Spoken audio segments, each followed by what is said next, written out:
ओम शांति। आज 22 जुलाई 2022 की साकार मुरली। आज बाबा ने कहा, मीठे बच्चे, अब दुख के बंधनों से छूट सुख के संबंध में जाना है। इसलिए पुराने कर्म बंधन के हिसाब किताब सब चुक्त करने हैं। प्रश्न, इस युद्ध स्थल पर बेहद की बॉक्सिंग कौन सी है? बॉक्सिंग में विजय का आधार क्या है? उत्तर, माया रावण से तुम बच्चों की बेहद की बॉक्सिंग है। इसे ही मलय युद्ध कहा जाता है। इस बॉक्सिंग में विजय बनने के लिए बुद्धि में रहे। हमने कल्प कल्प जीत पाई है। माया रावण पर जीत पाने के लिए 5 भूतों का दान देना है। दान में देकर फिर कहीं वापस नहीं लेना है। अगर दान देकर वापस लिया, काम क्रोध के वश हुए, तो सब भूत फिर सताने लगेंगे। गीत है, एक तू जो मिला सारी दुनिया मिली। ओम शांति। यह रिकॉर्ड है जो बंधन से मुक्त हो संबंध में आए हैं। इस समय है माया का बंधन, इसको ही आसुरी बंधन कहा जाता है। अब तुम्हारा है ईश्वरीय संबंध। बंधन में है दुख और संबंध में है सुख। इसलिए कहते हैं, दुख के बंधन काट हमें सुख के संबंध में लाओ। भक्ति मार्ग में भक्तों की पुकार होती है। भगत अर्थात भगवान को याद करने वाले। परंतु दुनिया में एक भी भक्त नहीं जिसको भगवान का पता हो। इसलिए आधा कल्प से भक्ति मार्ग चला आता है। साधु भी साधना करते हैं भगवान से मिलने के लिए। भगवान से मिलने के लिए बंदगी करते हैं। भगवान तो एक है, उनसे वर्षा मिलता है। हद के बाप का वर्षा तो है, फिर भी बेहद के बाप को याद करते हैं, क्योंकि हद के वर्षे में दुख है और बेहद के वर्षे में सुख है। यह भी तुम जानते हो। तुम्हारे बंधन काटने के लिए बाप सम्मुख बैठे हैं। गाया भी जाता है, दुख हरता सुख करता। दुख हरता शांति करता नहीं कहेंगे। सभी शांति में चले जाए, फिर तो सृष्टि ही न रहे। इसलिए दुख हरता सुख करता कहा जाता है।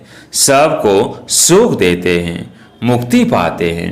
जीवन मुक्ति पाने के लिए सिर्फ मुक्ति कहे वह फिर मोक्ष हो जाए।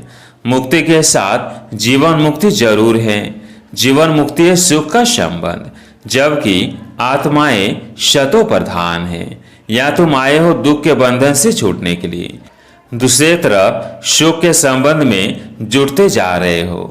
कर्म बंधन का हिसाब किताब चुकता करना पड़ता है। नई दुनिया में दुख है नहीं। पहले पहले सुख का संबंध, बाद में फिर दुख का बंधन शुरू होता है। सुख दुख सब खेल के लिए हैं। तुम बहुत सुख तो बहुत दुख भी देखते हो, वो थोड़ा दुख तो थोड़ा सुख देखते हैं। भारत जो हेवन सॉल्वेंट था, अब हेल इनसॉल्वेंट है। सबसे नया था, अभी सबसे पुराना है। बहुत दुख देखे हैं, अभी भी बहुत दुख है। इन दुखों से छुड़ाने के लिए ही बाप को पुकारते हैं। उनको पिया कहा जाता है। वो हद के पिया को पुकारते हैं। अब तुम समझते हो उनको दुख है तब तो पुकारते हैं। अब इस श्रीमत पर तुम पुरुषार्थ कर रहे हो सुख धाम में जाने का। बाप कहते हैं, हर 5000 वर्ष बाद आता हूँ। तुम्हारी बुद्धि में अब ज्ञान भरा है, आदि से अंत तक तो त्रिकालदर्शी हुए ना। तुम तीनों लोकों को जानते हो। मूल वतन में हम आत्माएं शांति में रहती हैं। हम असूल में उस निर्वाण धाम के वासी हैं। फिर प्रवृत्ति धर्म में आने से इन आर्गस द्वारा पाठ बजाते हैं। तुम सुख और दुख का पाठ बजाते हो। आदि से अंत तक तुम ऑल राउंड हो। तुम ही 84 जन्म लेते हो। तुमको अब रोशनी मिली है। 84 लाख जन्म तो हो न सके। मनुष्य 84 जन्म लेते हैं। बाकी वैरायटी योनियां तो ढेर हैं, गिनती करने वाला तो कोई नहीं है। ऐसे धोखा लगा देते हैं। अभी तुम जानते हो कौन 84 जन्म कैसे लेते हैं। सिख लोग व आर्य समाजी बोधि आदि 84 जन्म नहीं लेंगे। तुम बाप को जानते हो, इसलिए कहते हो गीता का भगवान कौन? ज्ञान सागर, पतित पावन, हेवनली गॉड फादर या सर्वगुण संपन्न, हेवन का पहला प्रिंस श्री कृष्ण। यह पहले ही तो बहुत सहज है। इसलिए बाबा ऐसे से पहले छपवा रहे हैं तो मनुष्यों की बुद्धि में बैठे। तो जज करो कि गीता का भगवान कौन। हेवनली गॉड फादर हैं, हेवन स्थापन करने वाला। पतितों को पावन बनाने में कितना टाइम लगता है। मुख्य बात है पवित्र रहने की। एक से बुद्धि लगाना है, घर बार छोड़ना नहीं है। वो तो हद के सन्यासी छोड़ते हैं, तुम्हारा है बेहद का सन्यास। वो फिर भी पुरानी दुनिया में रहते हैं, तुमको सारी दुनिया को भूलना पड़ता है। हमको हद से बेहद में जाना है। वह शांति धाम, वह शांति ही शांति है। बाकी हद और बेहद का सुख यहाँ है। तुमको हद और बेहद के पार जाना है। शांति धाम हम आत्माओं का घर है। वहाँ कोई पाठ आत्मा बजाती नहीं है, आर्गन्स नहीं है। फिर ड्रामा अनुसार तुम्हारा सतयुग का पाठ इमर्ज होता है। जो तुमने पाठ बजाया है कल्प कल्प वही पाठ बजाते हो। यह बातें तुम्हारे सिवाय कोई बता नहीं सकते। सुख का संबंध और दुख का बंधन तुम जानते हो। तुमको रहना भी आसुर संबंध में है, क्योंकि तुम अभी ईश्वरी संबंध में रह नहीं सकेंगे। इतने सभी कहाँ रहेंगे। फिर तो सन्यासियों मुआफिक हो जाए, कुटुंब को कहाँ ले आएंगे। बच्चे वृद्धि को पाते रहेंगे। पहले पहले छोटा घर था, 3 पैर पृथ्वी के थे। तुम छोटी कोठरी में आते थे। जैसे बाबा कहते हैं घर में गीता पाठशाला खोलो, वैसे ही था। पूछते हैं शुरू कैसे हुआ, बाबा बताते हैं शुरू ऐसे हुआ था।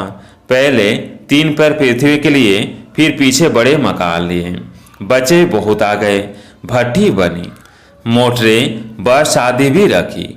इसलिए बाबा बच्चों को कहते हैं 3 पैर पृथ्वी लेकर पाठशाला खोलो, फिर तो तुम सारे विश्व का मालिक बनते हो। गाते हैं ईश्वर विश्व का मालिक है, परंतु तुम जानते हो विश्व सृष्टि को कहा जाता है। बाप तो मालिक बनते नहीं हैं, बाप तो आते हैं खिदमत अर्थात सेवा करने। जब सारी यूनिवर्स से दुखी होती है, यह गॉड की यूनिवर्सिटी सारी यूनिवर्स के लिए है।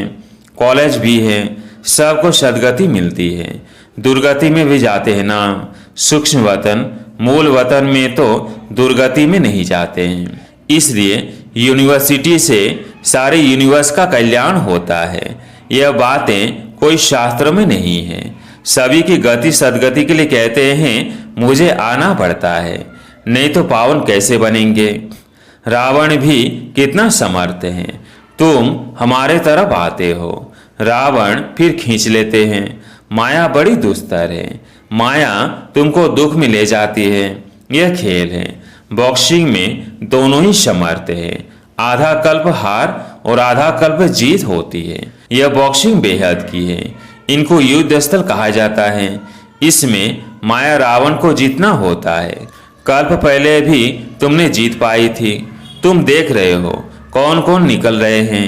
कोई कहते हैं बाबा क्रोध आता है, अरे यह तो भूत है, दान में दे फिर वापस लेंगे तो बहुत सताएगा।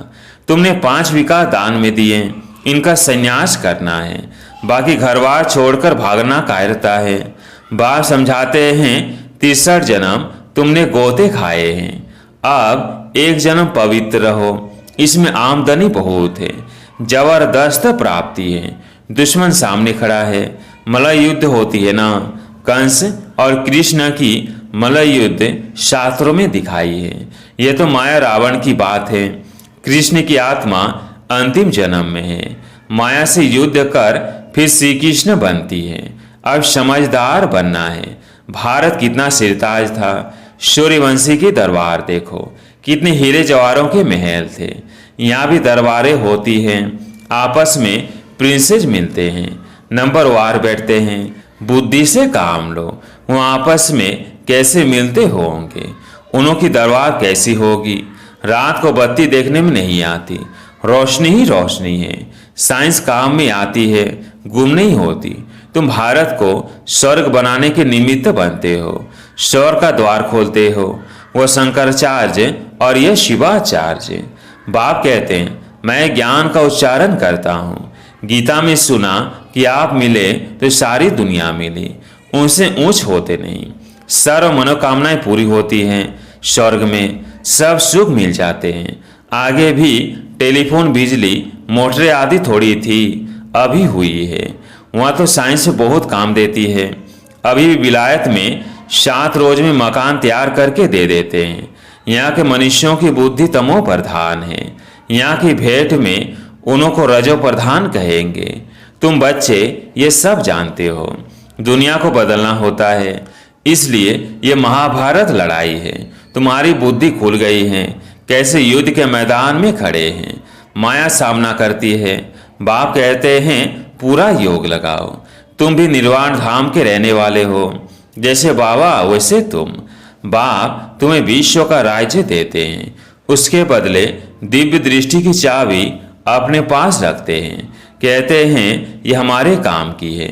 भक्ति मार्ग में तुमको खुश करना होता है, बाकी किसको देता नहीं हूँ। तुमको विश्व की बादशाही देता हूँ। यह कोई कम बात है क्या? दिव्य दृष्टि की चाबी भी कोई कम थोड़ी है। खेल कैसा है जो अच्छी रीति समझते हैं, अंदर खुशी में रहते हैं। जन्माष्टमी पर भी समझाया, कृष्ण की जयंती नहीं, यह परमपिता परमात्मा की ही जयंती गाई जाती है। पहले कृष्ण जयंती मनाते हो, शिव जयंती कहाँ गई? पहले शिव जयंती हो, फिर तो कृष्ण का जन्म हो। शिव जयंती के बाद है कृष्ण की जयंती। शिव बाबा ही भारत को स्वर्ग बनाते हैं। कहते हैं कल्प के संगम पर आकर राजयोग सिखलाता हूँ। महाभारत की लड़ाई हो तब नरक का विनाश और स्वर्ग की स्थापना हो। शिव बाबा शिवालय स्थापन करते हैं, रावण वैशालय बनाते हैं, जिससे श्री कृष्ण ने पद पाया उसका किसको पता ही नहीं है। वास्तव में शिव जयंती ही मुख्य है, बाकी तो मनुष्य जन्म लेते रहते हैं। जो पूज्य देवताएं हैं वही फिर पुजारी बनते हैं। तुम्हारी बुद्धि में सारा राज है, 24 नंबर वार पुरुषार्थ अनुसार। बाबा तुमको समझाते हैं, तुम फिर औरों को समझाते हो। प्रिंसिपल आदि को भी समझाना चाहिए। यदि स्कूलों में हिस्ट्री ज्योग्राफी पढ़ाई जाती है, यह तो अधूरा ज्ञान है।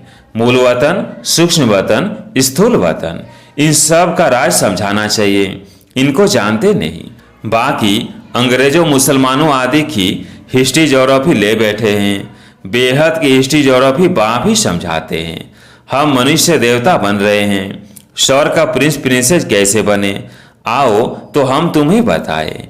हेवन के प्रिंस प्रिंसेस बनना है। उन्हों को यह वर्षा कैसे मिला? ये सूर्यवंशी डिनास्टी कैसे स्थापन हुई? यह नॉलेज नहीं है तो तुम फिलोसोफर काहे के हुए? समझाने की युक्ति चाहिए। यह क्या जजमेंट करते हैं? धर्मराज बाबा तो बिल्कुल एक्यूरेट है, उनके ऊपर तो कोई है नहीं। यहाँ तो 1-2 के ऊपर है। सच्चा सच्चा धर्मराज तो सिर्फ एक है। अच्छा, मीठे मीठे सिकिल बच्चों प्रति माता पिता बाप दादा का याद प्यार और गुड मॉर्निंग। रूहानी बाप की रूहानी बच्चों को नमस्ते। हम रूहानी बच्चों की रूहानी बाप दादा को याद प्यार गुड मॉर्निंग नमस्ते नमस्ते। धारणा के लिए मुख्य सार। पहला पॉइंट, बुद्धि को हद और बेहद से पार अपने शांति धाम में ले जाना है। दुख के बंधनों से छूटने के लिए ईश्वरीय संबंध में रहना है। दूसरा पॉइंट, सारे विश्व की खिदमत करने के लिए 3 पैर पृथ्वी पर रूहानी यूनिवर्सिटी खोलनी है। बेहद की हिस्ट्री ज्योग्राफी पढ़नी और पढ़ानी है।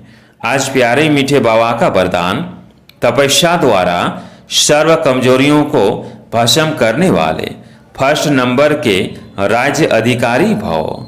तपस्या द्वारा सर्व कमजोरियों को भस्म करने वाले फर्स्ट नंबर के राज्य अधिकारी भव। फर्स्ट जन्म में फर्स्ट नंबर की आत्माओं के साथ राज्य अधिकार प्राप्त करना है तो जो भी कमी कमजोरियां हैं उन्हें तपस्या की योग अग्नि में भस्म करो। मन बुद्धि को एकाग्र करना अर्थात एक ही संकल्प में रह फूल पास होना। अगर मन बुद्धि जरा भी विचलित हो तो दृढ़ता से एकाग्र करो। व्यर्थ संकल्पों की समाप्ति ही संपूर्णता को समीप लाएगी। स्लोगन, समय को गिनती करने वाले नहीं, लेकिन बाप के व स्वयं के गुणों की गिनती कर संपन्न बनो। समय को गिनती करने वाले नहीं, लेकिन बाप के व श्रम के गुणों की गिनती कर संपन्न बनो। अच्छा, ओम शांति।